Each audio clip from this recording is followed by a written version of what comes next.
You're listening to What's Contemporary Now, a show about culture, the people, places, and things that together make it up. For anyone in or obsessed with the fashion industry, there's no greater platform than models.com. I spent years using the site to discover anything and everything from who works with who to who represents what. It became my greatest cheat sheet when it was time to make informed proposals and key decisions. As the largest aggregate of information, it comes as no surprise that it's become the #1 reference database in the entire business. With over 30,000 talents and creatives listed and 3,000 brands and publications active every day, models.com has over 1 million visitors per month. As the go-to not just for creatives and talents, but any professional in the beauty, fashion, and luxury industry, its Pro Features members are able to search with specific filters and cross-reference pretty much anything. The only thing better is the fact that with access to your profile analytics, you can see exactly which brands and media are paying attention. Whether you're a fan of the creative industry or a member of its community, models.com is where you'll find exactly what you're looking for.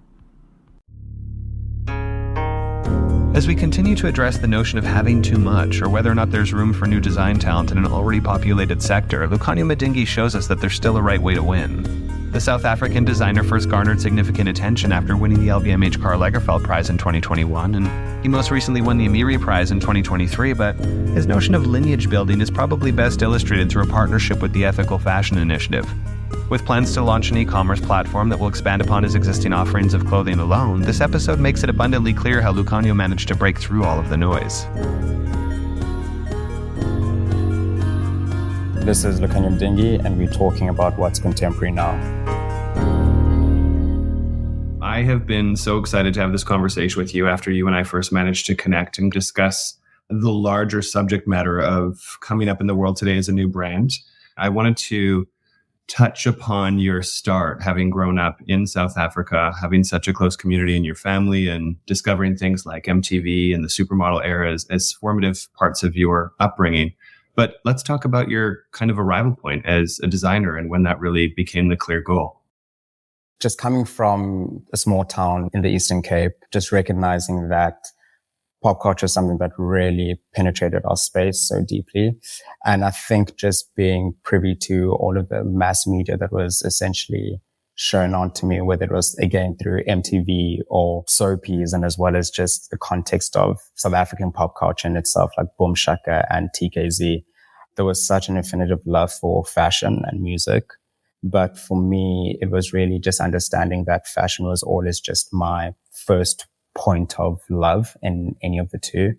And I think it was definitely within the year of 2011, going into 2013, where I really had the opportunity to be in an institutionalized space in design school to really harness the skill of what fashion design is and to also immerse myself within the different aspects of the fashion industry that was within South Africa.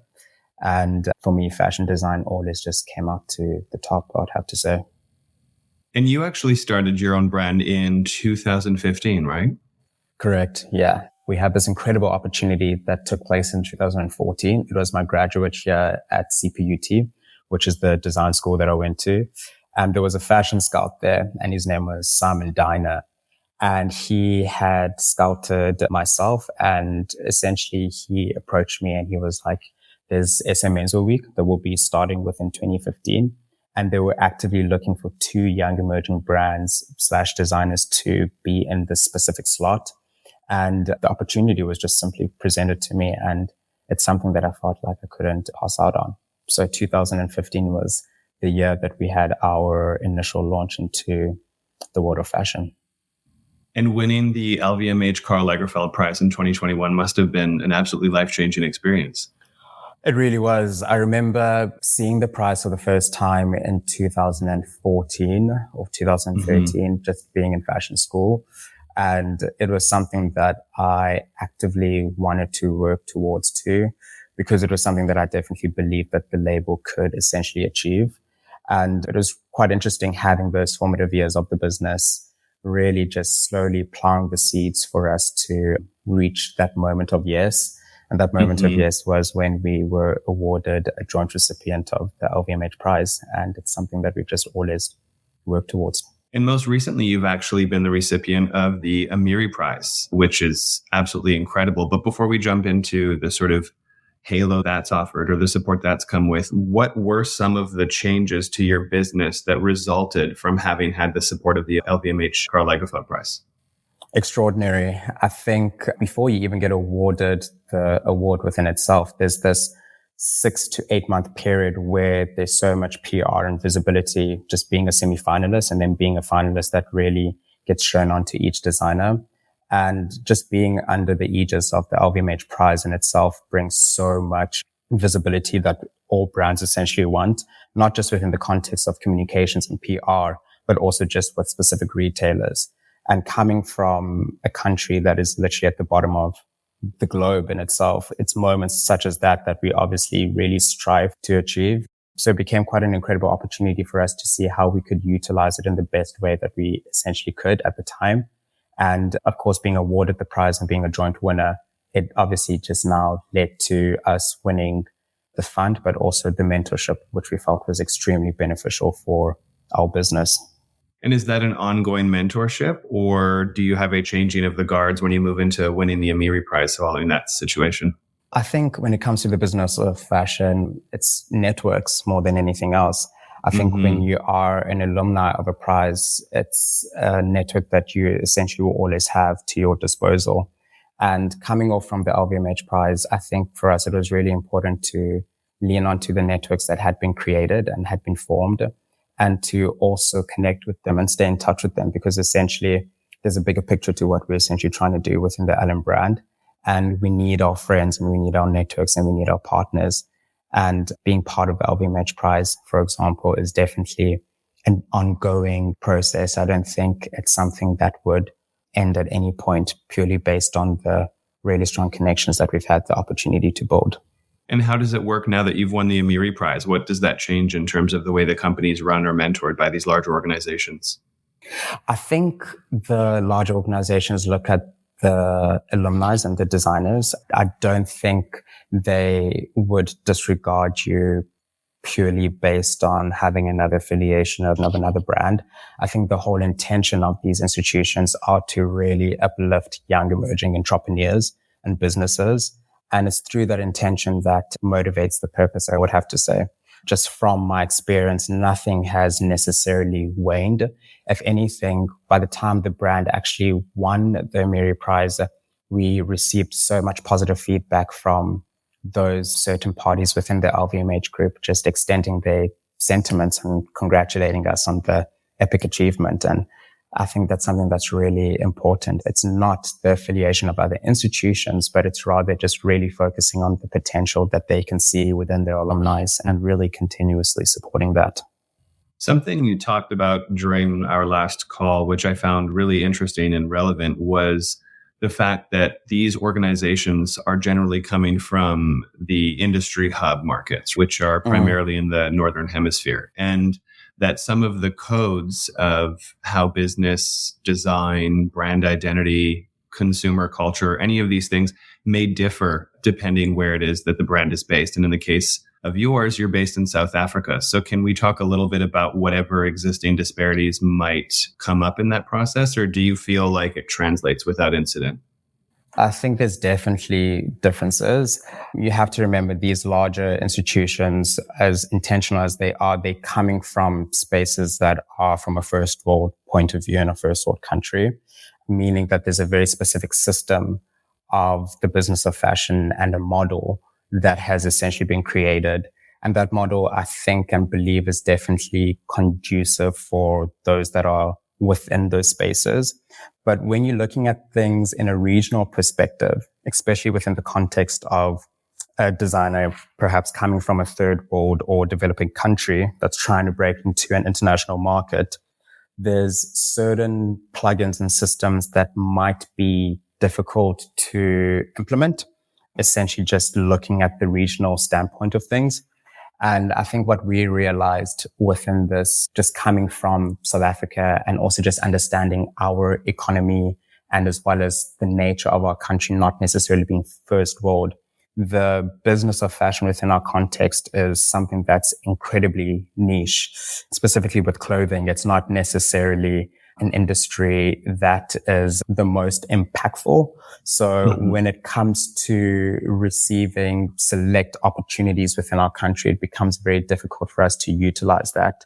For example, there was a very pivotal and important situation where the business was experiencing exponential growth, and this growth was immeasurable. And this is something that a lot of people essentially dream for.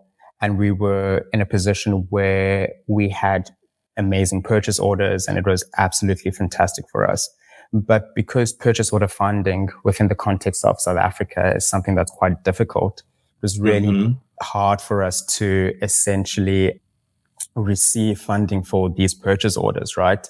And essentially just being under the aegis of an institution such as the prize, there's all of these things that get extended over to you, and they're really informative. But the reality is, I think some of those instances, such as a purchase order funding, is more conducive within businesses that might be within the Northern Hemisphere, as opposed to a third world country or developing country where the market is incredibly small and incredibly niche. So you are recognized and seen as quite high risk simply based on the nature of your business. So it's little things like that can make it quite difficult for a business coming from a third world / developing country to really break into the international space and work in a very international way within the context of the Northern Hemisphere, if that makes sense. No, it makes perfect sense. But you've also said that you very much intend to remain a South African-based brand, right? Despite whatever struggles there are to international translation as far as some of the things that you're touching upon now, it is something that's important to you. Given that you already have both international attention and distribution, what are some of the ways you plan or hope to move forward that might mitigate some of the struggles that you're explaining now? I think it's really important to just understand and also actually just really have a sense of strategy within your business and also just your planning, what you're essentially wanting to do and implement. What we've realized specifically over this last year, where we've actively had a moment to take a step back and reassess how can the Lukhanyo Mdingi brand work within a more international way, but also challenge some of the experiences that we've faced over these last number of months. And for us, it's taking a more strategic approach of highlighting what those are, how does that essentially look like, and who do we need to essentially work with. For example, we had never necessarily distributed within the context of South Africa. And for us, it was really important to see how can we create a larger community and also distribution channel within our local context, because for so much we had been working on wholesale with our international partners. And this is something that was, of course, beneficial for us for a period. But then we also realized that it was only just that kind of stream of revenue that was coming into our brand. So for us, it was really focusing on a direct to consumer model within the context of South Africa to help alleviate some of the pressures that were essentially experienced of just distributing in one specific kind of way. But also at the same time, it will allow us to be a lot more accessible to the South African market, which is something that's really important to us. We are a South African brand. Right now, we're selling at different corners of the world, but we're not necessarily providing that just yet within our country. So it's now pivoting in a way of recognizing how can we implement certain tools and infrastructure and a different model within our business to make sure that we have a lot more stability within our cash flow, but also leading on to having a larger market and creating offerings that are exclusively available for our South African consumers and community. So in a way, you're unofficially building out infrastructure that other brands can ultimately use moving forward in the local market. You're building something that has no precedent. 100%. I think there's very few African designers right now that are the firsts. And I think we are moving in a way where we're definitely trying to penetrate a presence within our own respective countries, but also on a global scale as well. But with that being said, because we are the first, there's no paradigm ahead of us to really get a view scope of how it's supposed to be done. And because we're the first, it puts us in a position where we are constantly evaluating and constantly having to use this as an opportunity to see how we can implement and strategize. It's not even necessarily a bad thing, but it gives room for opportunity, and it gives room to take a more considered approach as to how a brand that is coming from a third world or a developing country, how it can function within that space, but also how it can also potentially function within an international space and still cater within the Northern Hemisphere. So those are things that we're still definitely trying to develop, but also implement within the brand and business. But the trajectory of it is not so black and white, or so it seems. Yeah. Yeah, no, absolutely. That was the next question. Is there an order of priority, or are you simultaneously trying to achieve both of those feats at once, where you are breaking into the international industry, you want to continue expanding that growth, and then in addition, also foster this infrastructure that you're building out now in the local market? I think coming out of the LVMH Prize specifically, because that happened in 2021, going into 2022, the focus and the strategy that we had within the Lukhanyo Mdingi brand was really trying to penetrate the international market so much. So we worked with PR agencies, we worked with sales agents. We essentially really wanted to build our retail accounts with our wholesale partners, and also just bring more visibility to the Lukhanyo Mdingi brand within the context of doing Paris Fashion Week consistently for those first 2 seasons, and seeing how that could essentially bring more visibility to the brand. And in hindsight, it definitely did. And I think it was really beneficial for us in the context of letting the Lukhanyo Mdingi brand be a lot more apparent and more well known. But what we've also realized, while we were so determined to do that, it was hard to bring that back home, at home being South Africa as well. So we also had to actively make the decision of what is the most important thing for our business and the infrastructure in order for us to have sustainable and organic growth. So actively having to step back and reassessing the foundation of the business and really looking at our local market and recognizing that there is such a strong demand here in South Africa for the Lukhanyo Mdingi brand. And how can we do that? I think for a period, the strive for me was, how can I be the best Jacquemus of Paris, even though that already existed, but it's actually so much better and easier for me to be the best Lukhanyo Mdingi within my own country, and to let that penetrate different spaces of the different corners of the world and let that kind of unfold organically. That's definitely the strategy now. I think the Lukhanyo Mdingi brand is definitely known within different parts of the world, but our main strategy just moving forward is to really see how we can build our direct-to-consumer model here within the context of South Africa, and how we can really foster that community. How can our community grow with us?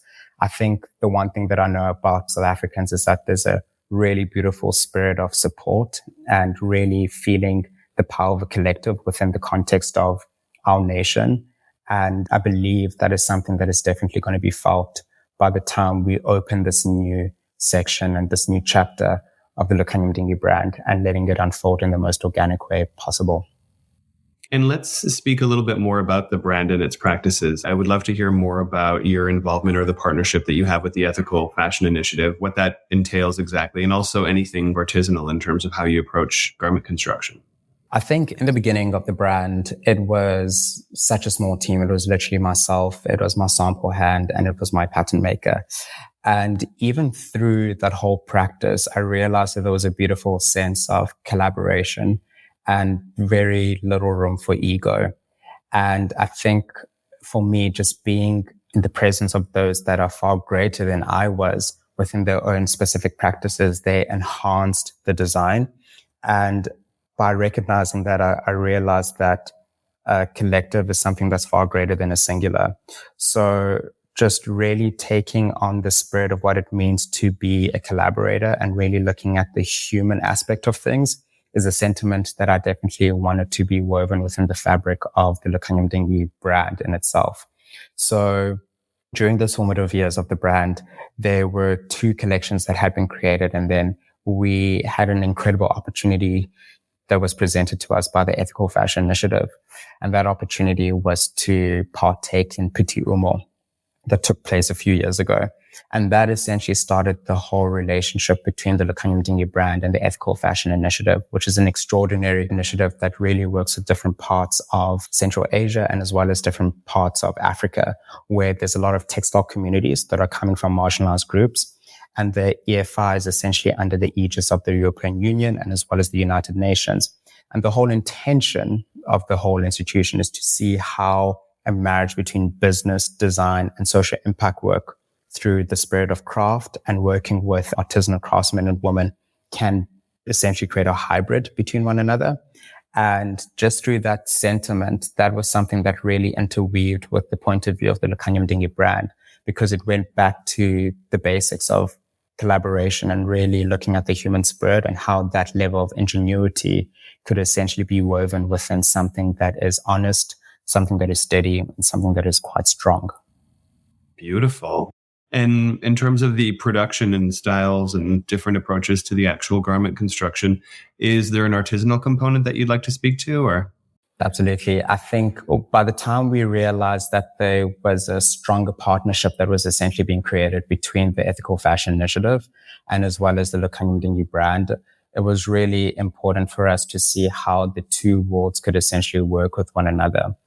Being part of the EFI Accelerator program that essentially took place within the year of 2021 and as well as 2022, we had an incredible opportunity to really be open to their networks, but also to travel to Burkina Faso and to really see the level of finesse and meet the craftsmen and women in the different parts and regions of Ouagadougou within Burkina. And I think just bearing witness to their presence, to their integrity and to their finesse is something that was such a revealing experience to the brand, because you really got to feel the spirit of these individuals and you really got to see how that spirit is essentially seeped into the practice and also seeped into the artisanal pieces that they created. And for us, it's really recognizing as to how the sensibility can be created in a contemporary way where people that are outside of those specific communities, and whether you are in New York or whether you are in Australia or different parts of the world, where you can feel a beautiful hybrid of something that's quite artisanal, but also quite contemporary at the same time. And I think what was really beneficial for us is that through the retail partnerships, they really gave us the opportunity to expand on that point of view and also really choosing to invest in key items and offerings that were made by these extraordinary textile communities. It really just made the point of view just so much more stronger. And it also brought the visibility to the brand and as well as those that we're essentially working with in the best light, but also giving consumers that have made the conscious decision to invest in these specific pieces to understand what they're wearing and essentially what that sentiment means. But this whole relationship of really working with craftsmen and women is a sentiment that's also extended within the context of South Africa as well. There's an extraordinary community that we work with in Khayelitsha, and they have so much talent within their weaving practices as well. And that also leads on to the communities that we work with in the Eastern Cape. So really tapping into these different groups of men and women, predominantly women, that are coming from marginalized groups but have so much finesse within their hands is something that we really want to continuously work with, because we believe in the ingenuity and as well as the honesty that ends up being part of the creations that we've had the opportunity to make over these last few years. And is all of that something that's sustainable as the company scales? Are those practices something you're able to do as things get bigger?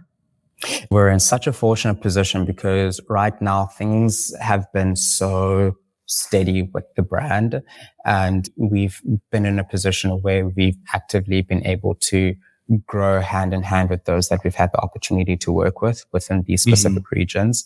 In terms of scalability and in terms of quality, it's quite fortunate for us because essentially things are still very much manageable.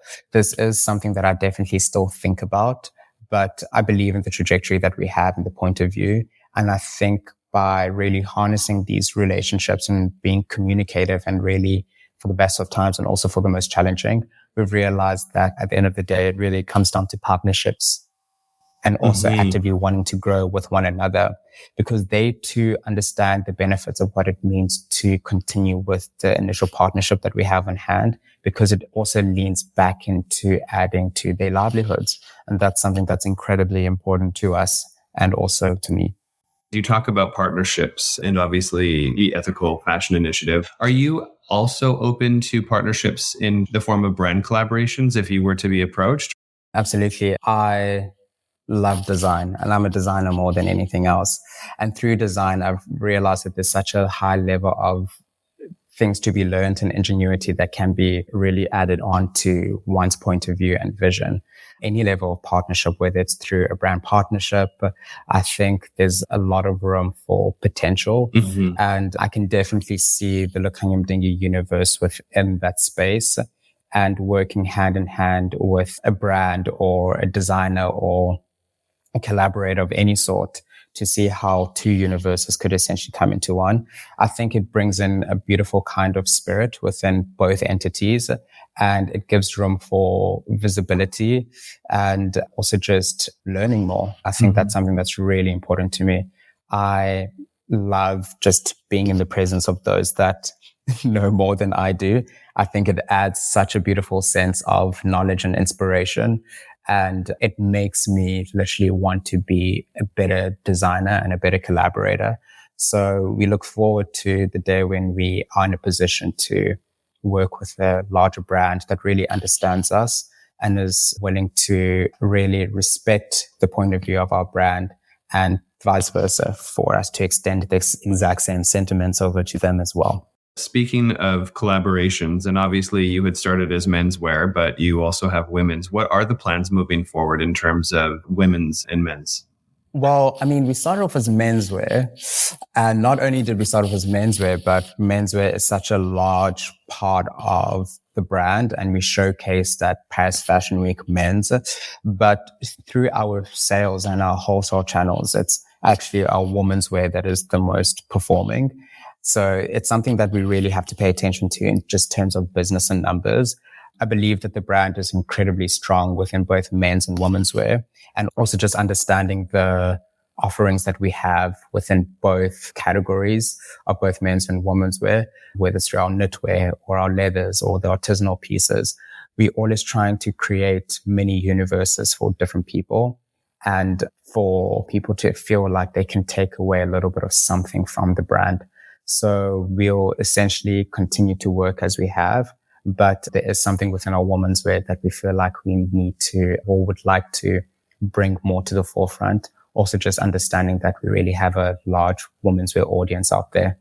And not to bring it back to the baseline of our conversation, but I would love a kind of takeaway statement from you around your thoughts about these prizes, these systems that exist in the industry, and the infrastructure that can or can't effectively support emerging new brands. Do you feel as though it's something that's sufficiently set up or still requires more work? I am so thankful for the opportunities that have come from winning these two different prizes, and also the institutions. I think the work that they do is incredibly intentional. With that being said, I've realized that when one has an international prize, it's so important to be cognizant of the different regions that the prizes open up to.